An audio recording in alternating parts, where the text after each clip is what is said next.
Fixing to go up Cathedral Rock, so you can call this stop number 1, I guess, Cathedral Rock. And first I'm going to tell you a little bit about the Sedona area, and you don't have to write that down, it's just stuff. Then we'll get into the geology of it. Okay, Sedona, it's named Sedona because there's a town called Jerome, that way, 30 miles or so, up past Cottonwood. It's an old mining town back in the late 1800s and 1900s and whatever. Anyway, it's copper mines from some igneous intrusions. So they, this guy named T.C. Schnebly was kind of in this area. He kind of farmed along Oak Creek. Y'all saw Oak Creek yesterday. And he said, you know, the miners are up there, you need something to eat, so I'm going to set up a little garden and vegetables and whatnot. I'm going to grow the vegetables and the food for the miners in Jerome. And so then I'll sell it to them and make a living. So he did that. He set up this little town, and he's going to name it Schnebly Station or Schnebly Hill or some whatever. But nobody could spell it. It wouldn't fit on the postmaster box thing. So he couldn't do it. So anyway, he named the town after his wife, Sedona. So that's how Sedona became Sedona. So anyway, it was just a little bitty town until a few years ago. I mean, nobody, it's kind of in the middle, it's kind of out here, not on any particular road. So anyway, nobody knew about it. But what happened was after World War II, if you look at the real old cowboy movies, you'll see them, a lot of them filmed in this area, a lot of the Bedrock country here in Utah. Well, after World War II, when people had more money and America was becoming more affluent, people could travel more. So Texas highways came out, I think in 52, 55, 59, something like that. Did a big article on this area. And people got the magazine, they read it. Well, people had more money then, they could travel, so they all started coming out here. And so now, just in the last probably 40, 30 years, I guess, these are all these houses you see are $2 and $3 million have, except for the one where we go up down below the church. I think it gets $15 million. This is capitalism at its best, folks. If you have any doubt about capitalism, come out here and look around. So anyway, so Sedona now is a quiet little town with a bunch of money. And it's also considered a kind of like a new age town. You'll see lots of signs that say healing and quartz this and quartz that, healing powers and vortexes. Well, if you read about vortexes, Sedona is the first or second place in the nation that has all these vortexes. And what that's supposed to be, it's where the energy funnels in. If you get in the right spot, all the Earth's energy will funnel into you, and it'll cure what ails you. And people come from all over the world to go to these vortexes. Well, just so happens we're going to go to some today. Yeah. And, one of them is up there. Eventually, for those that are not scared of heights, we're going to be up there, up almost to the top. But we're going to kind of go a roundabout way. And there's some vortexes there. There's some more on the way up here. And at Bell Rock, there's some vortexes. Now, some people say that it's coincidental that the vortexes are located on the best trails in Sedona. They're relatively easy to get to. So I've climbed up a bunch of them, and all I get is tired, so I don't have any. Nothing's happened yet. But anyway, we will be in the land of vortexes. So when y'all are wandering around town, you see all this new age stuff, and it talks about the vortexes and vortices. That's what it is. It's where all the Earth's energy will funnel into you. Okay, now we'll get to the good stuff. Okay, look on your little strat column I gave you, and see those. There's a word. See the see where it says the Schnebly Hill Formation, the Bell Rock Member? Okay, go down below that. What does it say down below that? Hermit Formation. Hermit Formation. That's where we're going to start now. And then we're going to go talk about going up through the Schnebly Hill and the Bell Rock Member and the Fort Apache Limestone, the Sycamore Pass Member, and then up into the Coconino. So I'll give you a little bit of history here. First off, if you look at this we're sitting in a creek here, a little bit of water. What do you see kind of right here? What are these things right there? Ripple marks. Exactly, there's some more. So that means water's come through here and kind of washed back and forth at one time or another.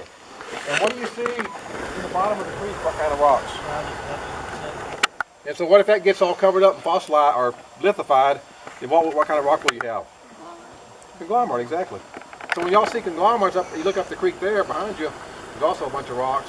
So if that were to get buried by some kind of transgressive sequence right now, you'd form these big conglomerate layers. So as we travel about and you see conglomerate lenses, conglomerate layers inside a shale or a sandstone or whatever, that means you had a flood event of some sort, high energy event. So and also you can see some good weathering. You can see, run over here real quick. Right here, there's a little conglomerate layer right there. So there was, or not, it hadn't lithified yet, but there was a flood that came through right there and deposited those gravels, and then it receded. So anyway, that's kind of what we're looking at right here. Okay, right now, this is why I gave you the picture, why I gave you the paper. The Sedona area has been mostly marine, in and out of its history. We're in the Permian. So make sure you know we're in the Permian age. About 260 or 70 million years ago, somewhere in that area, 245 million years ago. Just put Permian, that's good enough. It kind of goes from the early Permian to the late Permian. And write one more thing down here when you get that down. Write down, just down a note somewhere, Pedragosa Sea. That's Pedragosa,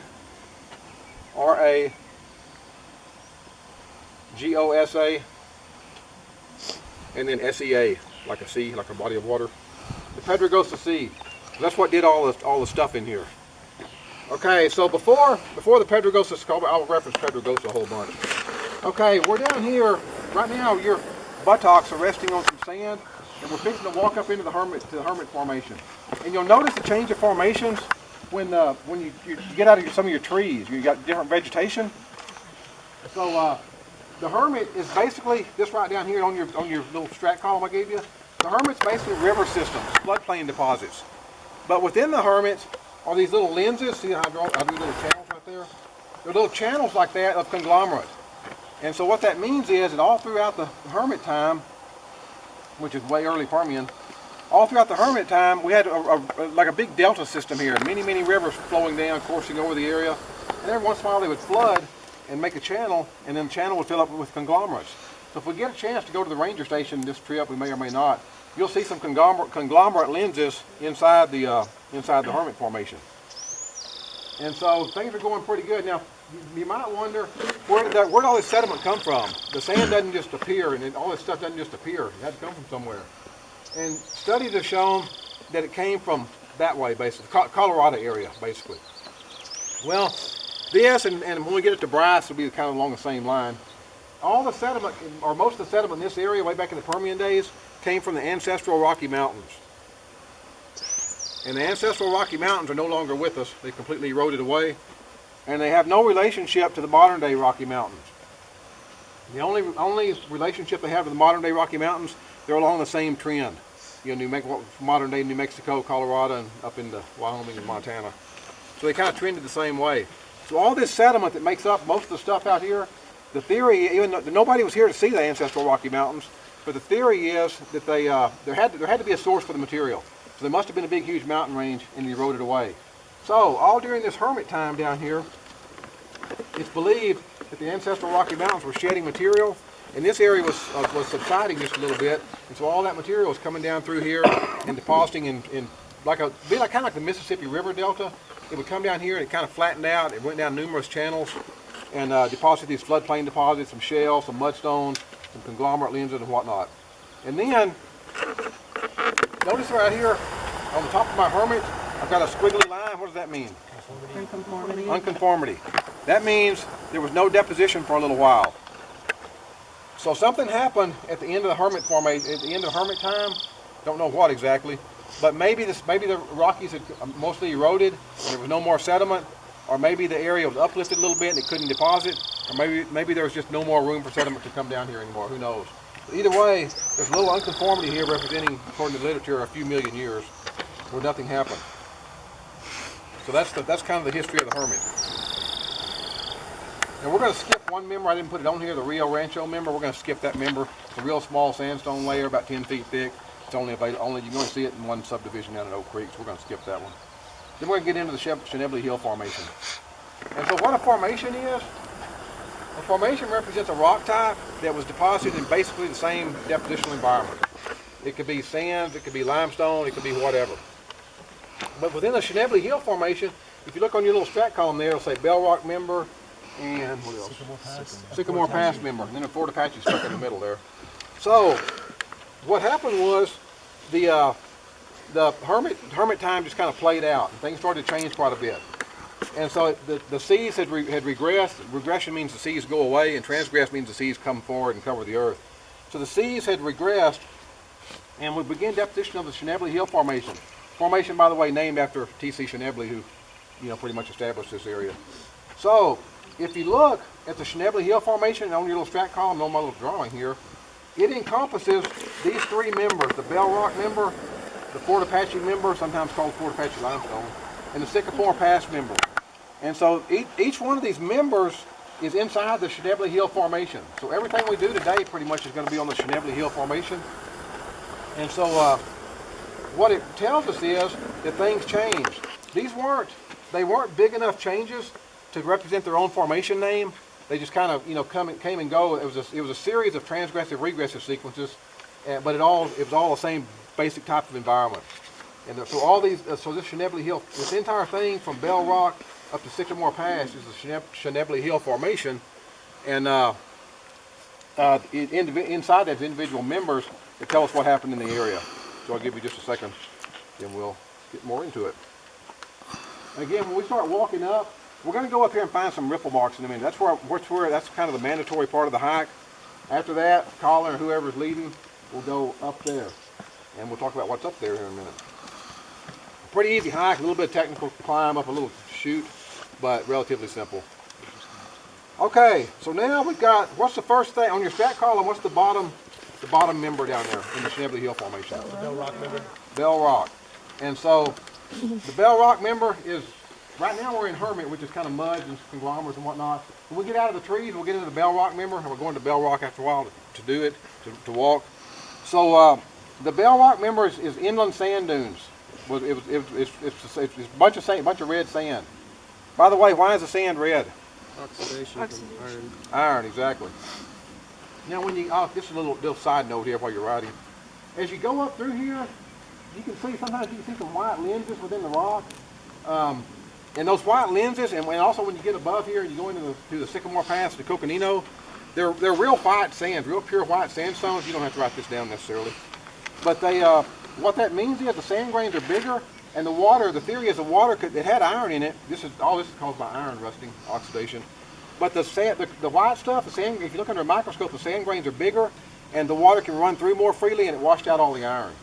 That's why you have white lenses and white sandstones and red sandstones and different things. This is a real fine sand, and the iron, each little bitty quartz grain is coated with a layer of iron, and it gives it the pink color or red color when it oxidizes. But the big ones, again, the water has run through more freely and washed the iron out. So anyway, there's all this red sandstone up there that we're fixing to go up. And for years and years, really until about the 70s, geology people couldn't really figure out exactly the depositional environment. Because if it's a sand dune environment, what do you expect to see in sand dunes? What kind of structure? Cross bedding, just like we saw at the little stop sign when we had to wait for the construction. Really nice truncated cross bedding up there. But we can walk all the way through the Bell Rock. And by the way, the Bell Rock member on your little strat column, make a note, it's about 500 feet thick in this area, 500 feet of sand. And so, but if you walk, you can hunt all over the Bell Rock Formation in this area, and there's not any, there's no cross bedding. So geologists were stumped for a long, long time. So in about 70 something, mid 70s probably, some people were wandering around up here and they found some ripple marks. Well, what kind of ripple mark or what kind of environment does a ripple mark normally form? Fluvial. Well, maybe fluvial. Shoreline. Shoreline, yeah, more shoreline, more so than, I mean, there are some with fluvial, you can see some right down here, but really more along the shoreline. You can, but it's kind of a different, your sand grains are different, and by looking at sand grains you can. They're frosted, and the other ones are not. Can you explain what that means? Yeah, frosted sand grains, if you put marbles together or glass together, how it kind of scratches itself up or whatever, it gets kind of frosty looking, kind of scratches. That's the way, in fact, the way the geologists figured out this was some inland dunes and not like April said, not subaqueous cross bedding or subaqueous ripple marks.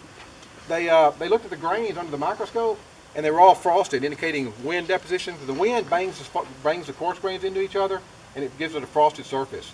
So if you have any kind of there are some ripple marks and cross bedding in the water, but if you have that, then the water acts as a cushioning agent, and your sand doesn't bang against each other as much, so they don't get frosted.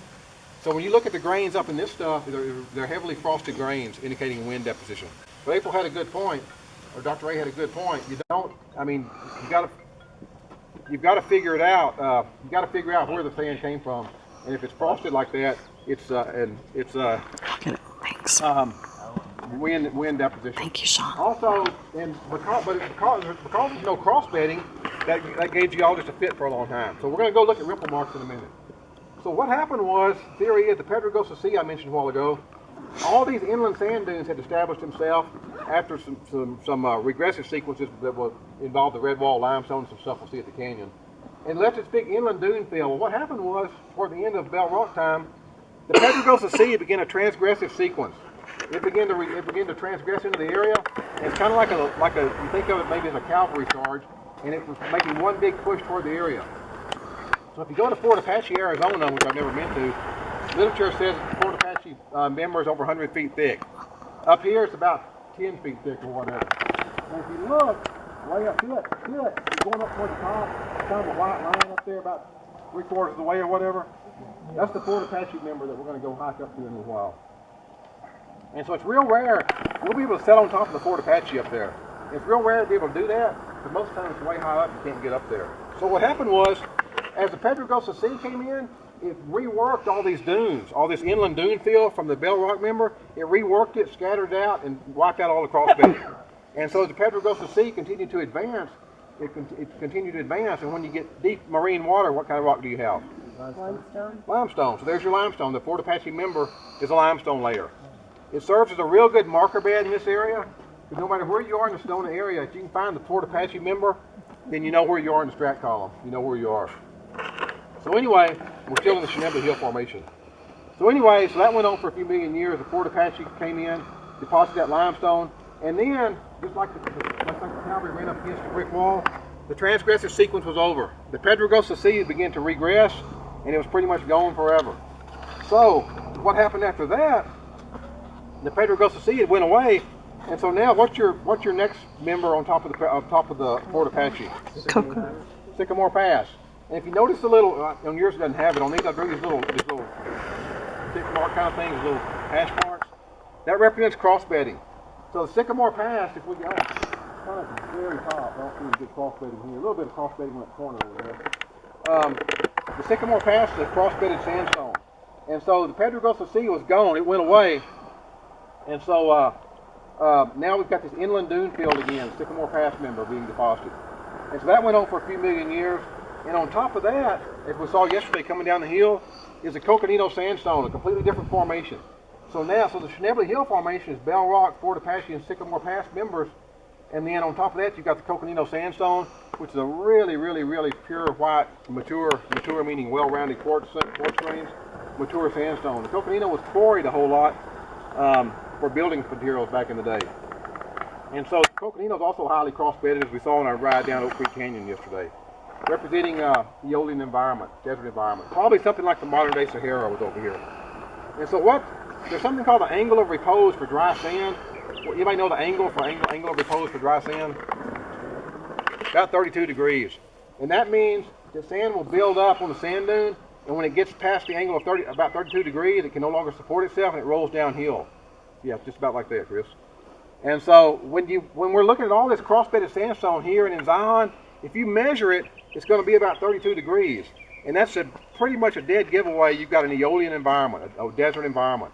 Because there are cross-bedding stuff with floodplain deposits, some lake deposits and whatnot. They'll cross-bed a little bit, but they're low angle. They're 10 degrees, 8 degrees, something like that. So anytime you've got high angle cross-bedding, you can think of crawling up a sand dune and falling down, and that angle is about 32 degrees. That's the angle of repose for dry sand. And so if you could measure the cross-beds here, or where we stopped at the stop sign yesterday, then they'd be about 32 degrees. Now, when we stopped for the stop sign, if y'all looked out the window, there were some really angular crossbeds. They come up like this, and all of a sudden, they'd be flat like that. Y'all kind of see that a little bit? Mm-hmm. That's called a truncated edge. And what that means is, like truncated, like Truncated. Truncated means it stopped. And so what happened was some kind of a storm or something came in, and it blew the top off the sand dune. And so it flattened it out, and then deposition began again. So in Zion in particular, you're going to see a truncated edge, and then you're going to get your angles again. Then it'll go up, it'll truncate again, and get more angles. And so that means something happened there and knocked the top off the sand dune, and then it began to deposit again.